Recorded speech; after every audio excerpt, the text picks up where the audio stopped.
So I'm pretty sure you seen about it. Fuck it. Marriage at first sight.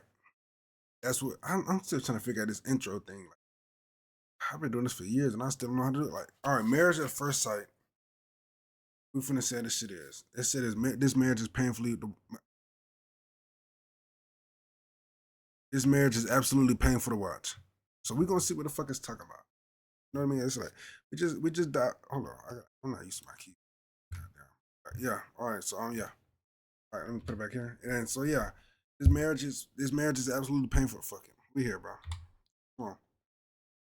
All right. That probably was the worst intro ever. Fucking. About 100 yards from my future wife. I really do hope that she is the woman that I prayed for. But I'm afraid that she could possibly be unattractive. So this. So are they? So he's never seen her before, and they're getting married. There's people that's been together for 3 years that's never getting married. That's never got married. Have to have First that time hearing initial shit like that. attraction. That's important for me. So this man said that one of the most important things for him in a relationship is physical attraction, and then he went on a reality TV show and got married to a stranger. And then it turns out he's not attracted to his wife. What do you know? And instead of being honest with her, he decides to drag her through all his own personal crap for the entire season. The only explanation I've been able to come up with is he was doing some sort of toxic relationship speed run. And I gotta say, if that's what he was going for, he did a flawless job. It was all there. The manipulation, the self-pity, the unaccountability. His wife, Paige, came to this show for the experts to set her up with her true love, and they're like, the best I can do is toxic boyfriend starter pack. Chris, meet for the very first time, Paige. And she look good too. Shit, hold on, let me smaller. Get the fuck out of the way. She look good too. Nice to meet you. Nice to meet you. Is that her Chris, dad? Paige's family and friends would like you to know a few things about Paige.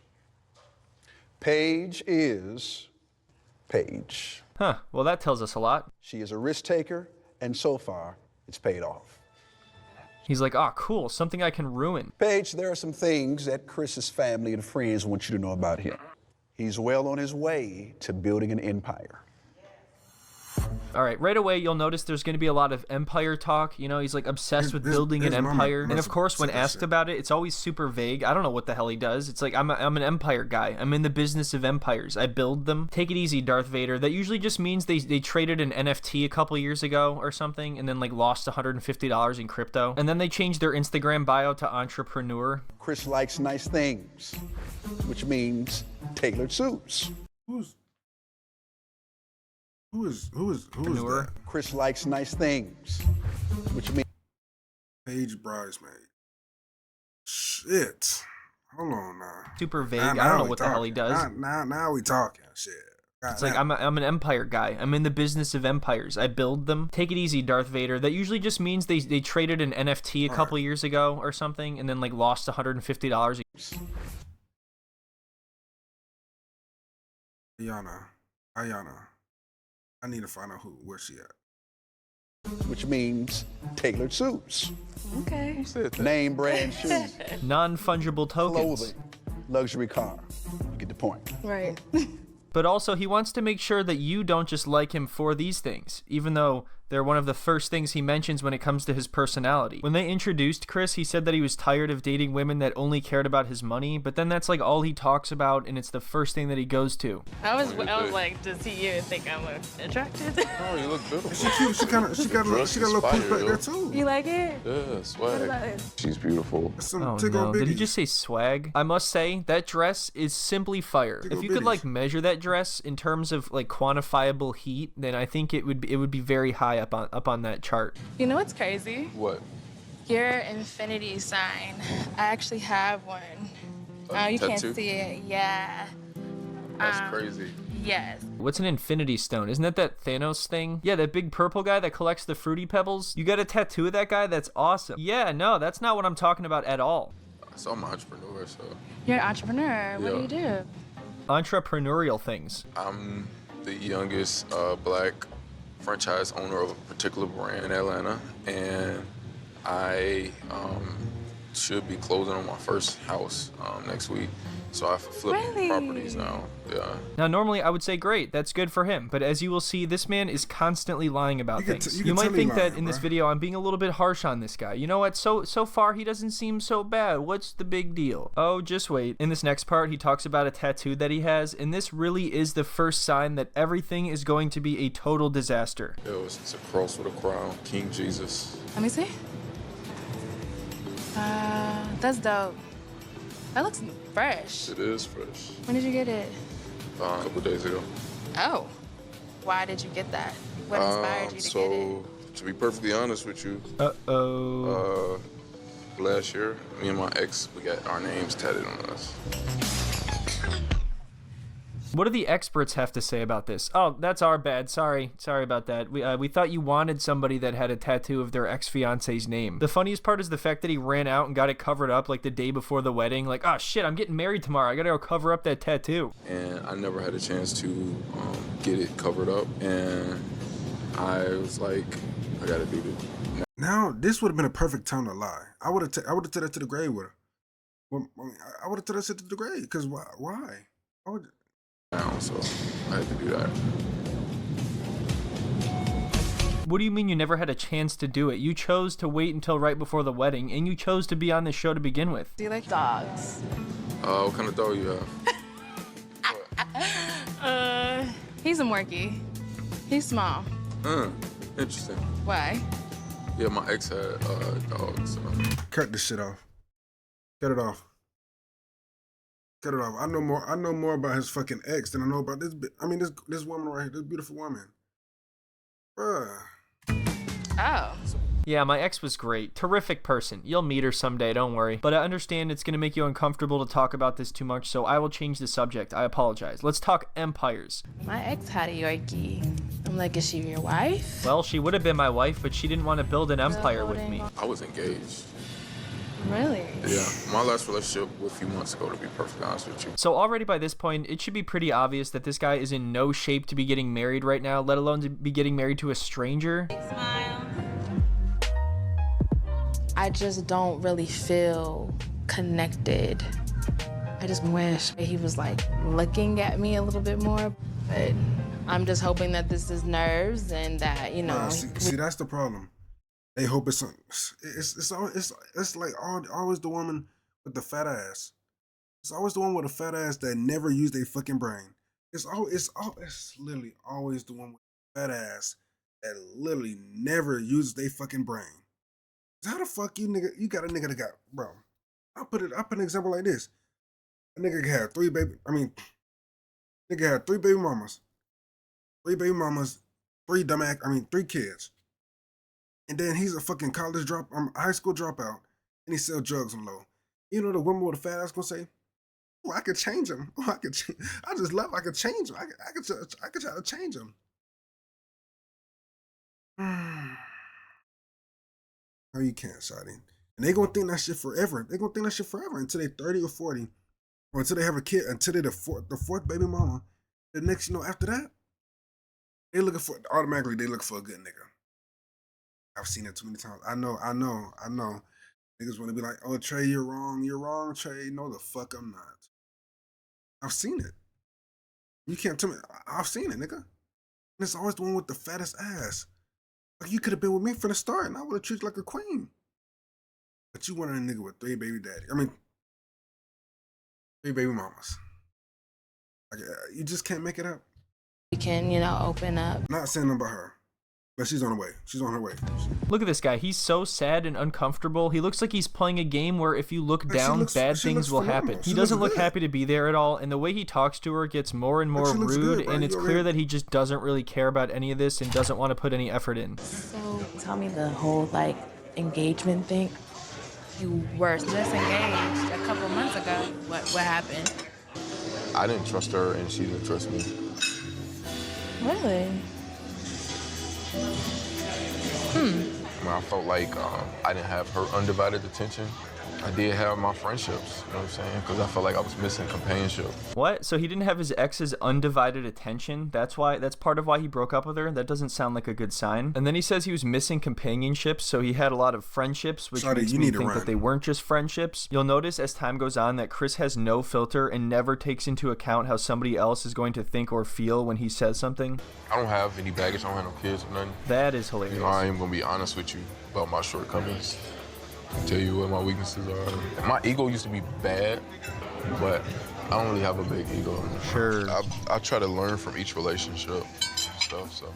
There are certain times where Chris does know how to say the right things and eases the tension just enough to keep her around. But this dude saying that he doesn't have baggage is the funniest thing ever because his entire personality is his baggage. Maybe he doesn't have baggage because he is the baggage. He's like a baggage monster, you know, like Bilbo Baggage.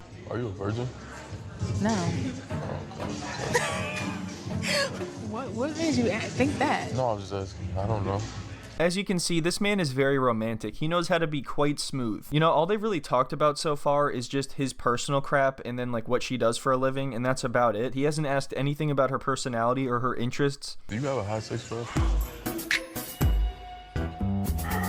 I'm not gonna answer that question. You can't. I've answered every question you've asked. Yeah, well, her questions were normal, not insane. Now, maybe he thinks just because they're actually married, he can just jump right into asking very personal questions, where I think that you should actually build a relationship and a connection first. And it's especially off-putting how cold and inconsiderate he is in this situation. Not only are the questions wildly inappropriate, but he doesn't even seem to realize how she could be uncomfortable by it. Are you on contraception?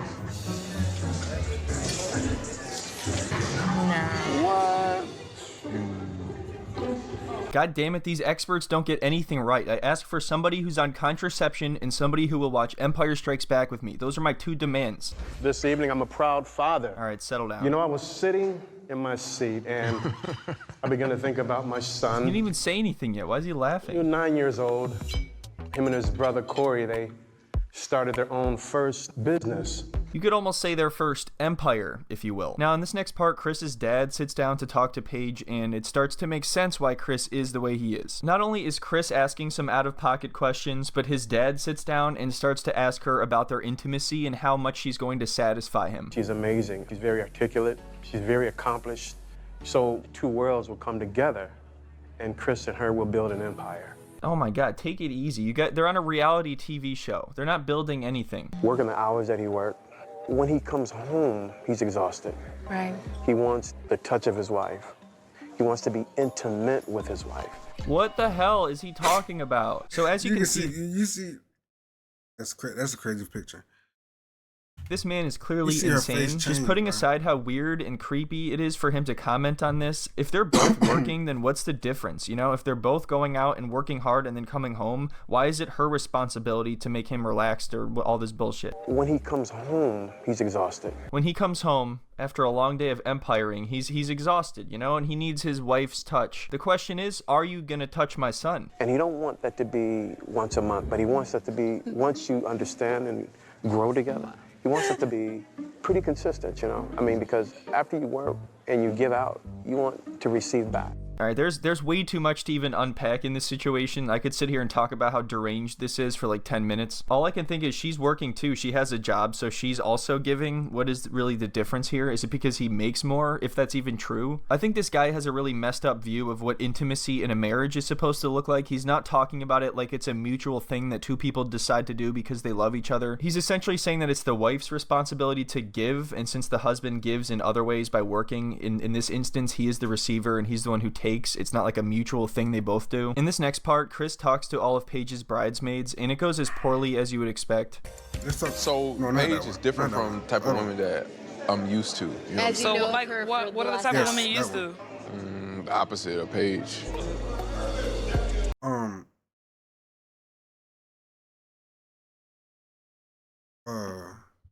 Did I hear that right? No. So I couldn't hear that right. No. Paige is different from the type of women that I'm used to. You know? So like, what are the type of women you used to? She looks fucking good. The opposite of Paige. Like the real pretty girls, but you fronting everything, you paying for everything type thing. Oh, okay. Oh, so you've never dated someone that's like at your level, like. No. He's only dated people on his level. Don't level him up right here. He doesn't deserve to be leveled up. He's still stuck in the undead asylum. Again, you'll notice him complaining about his past relationships, saying that the women were shallow or superficial or something like that, and that they were only interested in his money. But then that's the first thing you say in your wedding vows, bro. Like, what do you expect? You know, that makes you seem pretty materialistic, which is fine if that's what you want to be, but that means you're probably going to gravitate towards those kinds of relationships, whether you realize it or not. I enjoyed our conversation the first time after we said I do. Paige, she is probably the woman that I need, but not the woman that I wanted. Wanted versus needed, like, explain that to us. I think on paper, like, it's there, but marriage is more than just careers and money, you know what I'm saying? Trust me, I know that marriage is a lot more than careers and money. There's also sex. So at this point, it starts to become more clear that he doesn't really like Paige and isn't attracted to her, which it seems kind of odd. I don't know why he tries to act like he's out of her league. At one point, he says that he's not sure if he's decided he's going to sleep with her or not, as if it's just a given that she wants to, and he hasn't considered her desire at all in the situation. I'm not 100% attracted to her. Like, when I saw her initially, it was like, oh, this is different from what I'm used to. But it doesn't mean that that's just because that's what I'm not used to. He's saying that as soon as he saw her, he's like, oh shit, this is not what I'm used to. What is that supposed to mean? It seems like he's saying that he's used to women that are more attractive, and it's insane because the show basically set him up with someone who is successful, mature, and beautiful, and he's like, this sucks. Hell yeah, she look No, good as hell. I think that she's beautiful in her own way. I think she's beautiful. In her own way. Why do you have to add the in her own way part? Like, that doesn't... Come on, dude. Here's where things start to get really bizarre. So they go back to their room, and they actually have a pretty good night together. It seems like for the most part, they're getting along. Then it is revealed the next morning that they did indeed consummate the marriage multiple times. According to Paige, they both woke up around 8:30 or 9, and Chris went to get breakfast for both of them and then disappeared for like 3 hours, and she didn't know where he went. She eventually found him just wandering the halls of the hotel, and then he informed her that he had a panic attack and had to just get away. How are you doing? A little confused. What are you confused about? We just went MIA. So, He's also one of those people that's going to constantly pretend to not understand what's going on. Like, oh, what are you confused about? I don't know, dude, you just disappeared for 3 hours? on the way down to get menus, had a panic attack. Look at his nickname, Blessed. Is that how you say it? I don't know. I don't know how to pronounce the $sign. So yeah, he had a panic attack while he was going to get the breakfast menus, and wait till you hear his reason for the panic attack. I'm still not all the way good. So what is exactly troubling you, I guess? So to be perfectly honest with you, like, I think that on paper, like, we are like you're everything that I need. But like, I don't think that the attraction is fully there yet for me, to be perfectly honest. Now keep in mind that they have already been intimate multiple times, and then he decides to tell her this the next day. But yeah, we're supposed to sit around and feel bad for Chris because he had a panic attack about not being that attracted to her. At no point does he ever consider how this might make her feel. That's what just had me panicking, like what the you know? Dude, I can't hear anything. Enough with the vocal fry. If he had that conversation with me last night, before we even touch, kiss, whatever, I would have been at peace with that. I am so confused. I've never been with a man who wants to have sex multiple times that didn't desire me or didn't find me attractive. This is hopefully the time where you realize, oh, you were not too tough on this guy at all. If anything, you've been taking it easy on this guy. Like she said, it would have been one thing if he was honest with her from the start. I don't think anybody can necessarily blame somebody for not being attracted to somebody if they can't control it. At the same time, you're signing up to get married to a stranger, so it's a given that you're going to have to accept some flaws or some unexpected things. But she is the one who has been dealt the shit hand in this situation, and he does not seem to understand that at all. And I know looks are subjective, but man, I really don't understand this. I feel like he is the one that's reaching. So on this show, it's normal for them to have breakfast with their spouse's family the next morning. And at this breakfast, Paige tells them that she's confused by the mixed messages and the fact that they were intimate, and then he said he wasn't attracted to her. Now, they do see it from her point of view a little bit, but obviously are also pretty quick to defend Chris. And of course, then, what do you know? Chris uses this as an excuse to get upset with her for revealing their personal details or whatever.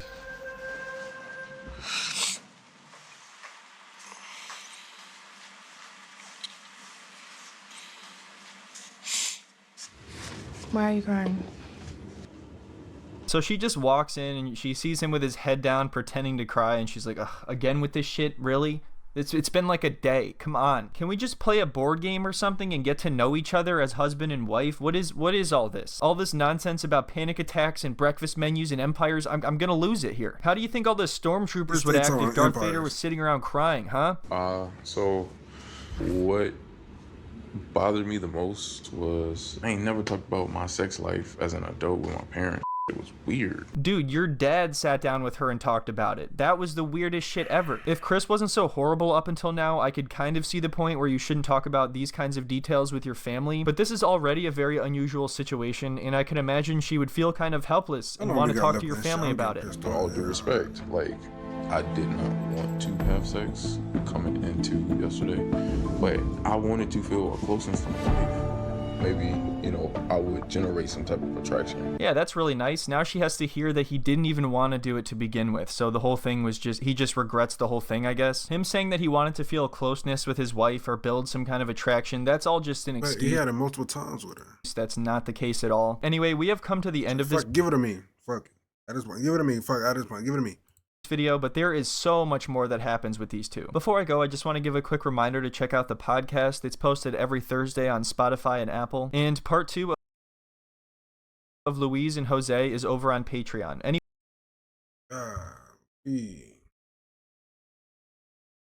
So she look good. Like, what we doing, shawty?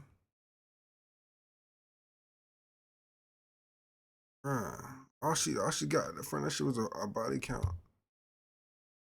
I don't know why she was slept with that nigga anyway. That's the first fucking day. Shit. Fuck. I don't know. That's why I don't be watching this shit. I gotta find something else to watch. I gotta do something else. Switch it up.